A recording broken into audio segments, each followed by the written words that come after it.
When Elijah became the most wanted man in the nation, why didn't God hide him inside city walls, but instead lead him into a ravine? It did not look like rescue. It looked more like being driven into a dead end.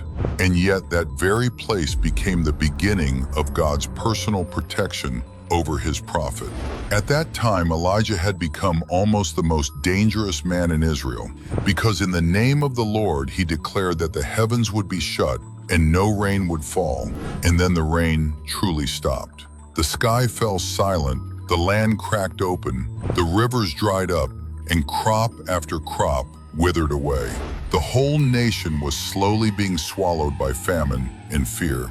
King Ahab hated him and sent men everywhere to hunt him down, determined to wipe out the prophet who had brought drought upon the entire land.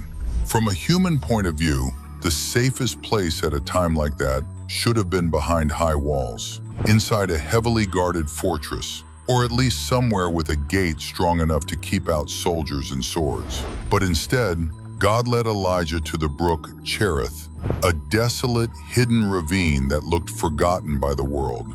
To human eyes, it did not look like a way out. It looked more like God had placed him into even deeper isolation and danger. But this is where the story becomes truly astonishing. While the land outside was suffering under drought, there was still water flowing in the ravine. While even the royal palace was beginning to worry about food, God commanded ravens to bring Elijah bread and meat again and again.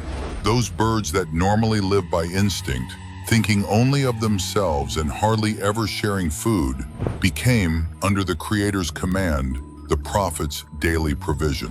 What makes this passage so moving is not just the miracle itself, but the way God protects a person. So often, it does not look the way people expect. Not polished, not obvious, not an instant reversal. Sometimes he does not remove the storm first.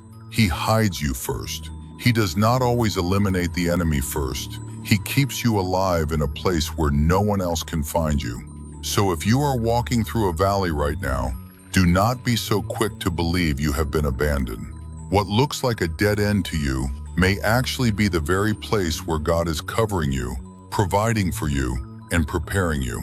If you also believe that God can hide a person in the most dangerous moments and still provide with his own hand in the middle of lack, then type Amen in the comments and share this message with someone who is in a low place right now and needs hope the most.